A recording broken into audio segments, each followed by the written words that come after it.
Bonjour. Aujourd'hui, j'ai une nouvelle présentation de tableau pour vous. Et cette fois, j'aimerais vous parler de Raphaël et de cette œuvre, la Madone Sixtine.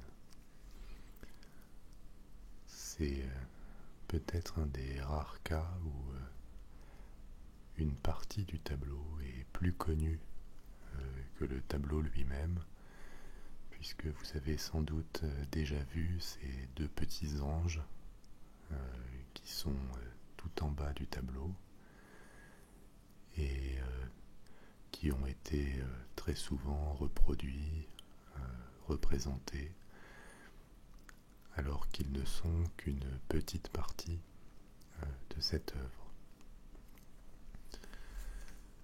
Ce tableau a 5 siècles. Il a été peint par Raphaël au début du XVIe siècle. C'est une commande qui lui a été adressée en 1512. Il a donc dû être peint en 1513-1514. Et il représente une image de la Vierge Marie avec Jésus, entouré de deux saints. À gauche, Saint Sixte, et à droite, Sainte Barbe ou Sainte Barbara, dans une composition qu'on appelle une conversation sacrée. Une conversation sacrée qui est une forme de représentation qui était très en vogue à l'époque de la Renaissance italienne. C'est une scène avec la Vierge Marie entourée de saints qui semblent être en train de dialoguer.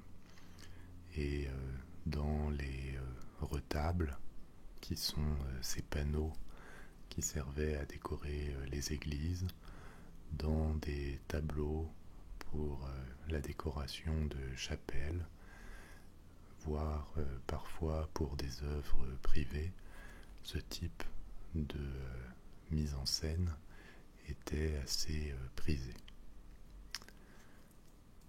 Les années 1500 et 1510, ça correspond sur le plan de l'histoire des arts en Italie à ce qu'on appelle la haute Renaissance. Et Raphaël est un des meilleurs représentants de cette période, avec des contemporains comme Léonard de Vinci ou Michel-Ange. Michel-Ange survivra de beaucoup à Raphaël, qui est mort jeune. Il n'avait que 37 ans. Et Michel-Ange explorera d'autres directions dans son évolution artistique. Mais Raphaël est une des grandes figures de la fin de la Renaissance italienne.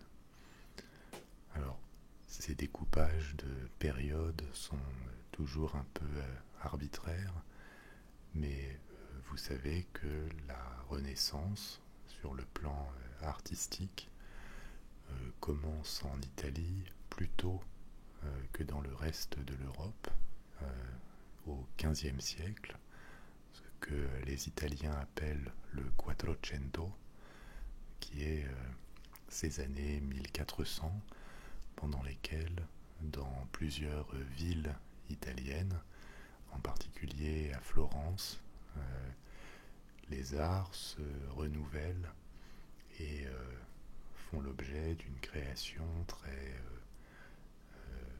vivante et très novatrice, qui va largement marquer à la fois le reste de l'Europe, quand la Renaissance va s'étendre hors d'Italie. Elle arrive en France vers la fin de ce XVe siècle, et également qui va marquer le reste de l'évolution de l'art pictural, de la sculpture, de l'architecture dans toute l'Europe au-delà de la Renaissance. À cette époque, la peinture est très étroitement associée avec l'Église. La création artistique se fait essentiellement pour décorer des lieux de culte ou les palais des ecclésiastiques, et évidemment les thèmes catholiques sont centraux dans la production artistique. Ils n'en représentent pas l'intégralité, mais une très vaste majorité, et c'est largement sur ces thèmes chrétiens ou catholiques que se développe la création de peinture. Raphaël est un artiste d'origine italienne. Il est né dans une ville qui s'appelle Urbino, et au cours de sa carrière, il passe notamment par Florence dans les années 1500, pendant lesquelles il s'imprègne de l'art florentin, et l'épanouissement le plus évident de sa carrière a lieu dans les 12 dernières années de sa vie à Rome, où il va travailler en particulier pour les papes, puisque deux papes se succèdent dans son séjour à Rome, et c'est l'un d'entre eux, Jules II, qui commande ce tableau. C'est d'ailleurs pour cette raison que le personnage de gauche était Saint Sixte sur le tableau, puisque c'est une sorte d'hommage de Jules II à son oncle, qui lui-même était pape sous le nom de Sixte. Vous savez qu'à cette époque, la papauté est une affaire extrêmement politique, beaucoup plus sans doute que religieuse ou spirituelle, et il y a des familles influentes en Italie et en particulier à Rome qui se partagent le pouvoir et la scène du Vatican, si bien que la papauté reste dans certaines familles, et que c'est entre autres en réaction à ce dévoiement de l'Église catholique que des mouvements de contestation comme la Réforme vont apparaître. Mais même si sur le plan moral ce qui se passe à Rome est contestable, disons, en termes de création artistique, les papes de cette époque et les grandes familles de Rome, qui comptent généralement des ecclésiastiques, sont des mécènes remarquables sur le plan artistique, et c'est aussi à eux que l'on doit cet héritage. Alors, ce tableau peut être considéré comme une sorte de trompe-l'œil. Il est très grand, les dimensions en hauteur sont de 2,60 m sur une largeur de 2 mètres, et donc les personnages pour les spectateurs du tableau sont à taille humaine. Et compte tenu de la disposition du tableau, les spectateurs se retrouvent placés derrière une sorte de balustrade sur laquelle les deux angelots sont accoudés. Et cette vision de Marie et de Jésus, entourés de saints, leur apparaît comme sortant d'une scène. On voit ce rideau qui s'ouvre de part et d'autre, et Marie qui s'avance en marchant sur des nuages vers les spectateurs. C'est malheureusement quelque chose qui, bien sûr, disparaît quand on regarde des photos ou des images de peinture, mais c'est particulièrement important quand les tableaux sont très grands et qu'ils avaient une volonté d'impressionner ou de faire entrer les spectateurs dans une scène, de les voir en grandeur nature, puisque bien sûr c'est une époque où ce type d'images ne sont pas duplicables, et donc les seuls destinataires de ce tableau seront les gens qui le verront pour de vrai. Et il faut imaginer à la fois à l'époque de la Renaissance et même par la suite l'impression que pouvait produire ce type d'œuvre sur les spectateurs à une époque où les images étaient très rares. On vit aujourd'hui dans un monde saturé d'images à travers les écrans, à travers les photos ou toutes ces images qui nous entourent.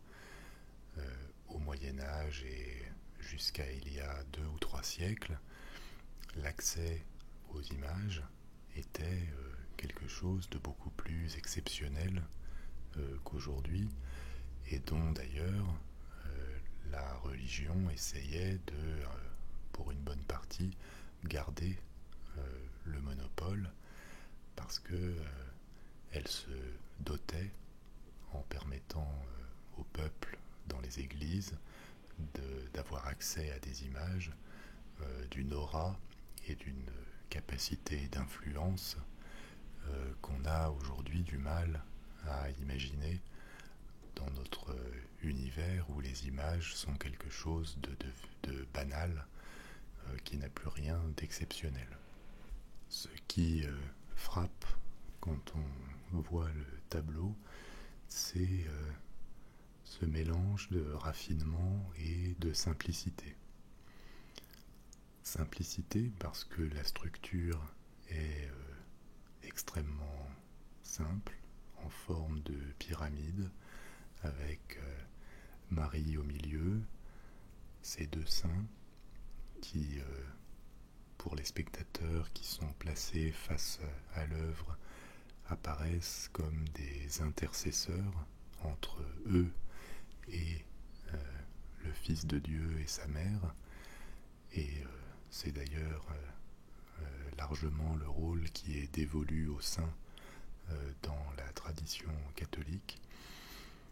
Et en même temps, une forme de splendeur de la composition et de raffinement, avec des couleurs qui sont véritablement éclatantes, des couleurs primaires qui dominent, mais dans toute leur intensité, qui donne à cette scène une force très particulière. Il y a là sans doute à la fois la patte de Raphaël, qui a été et est encore aujourd'hui admiré pour sa capacité à fabriquer des compositions d'une grande évidence, qui sont à la fois simples et puissantes, et en même temps il y a comme une volonté de mettre le divin à portée des spectateurs.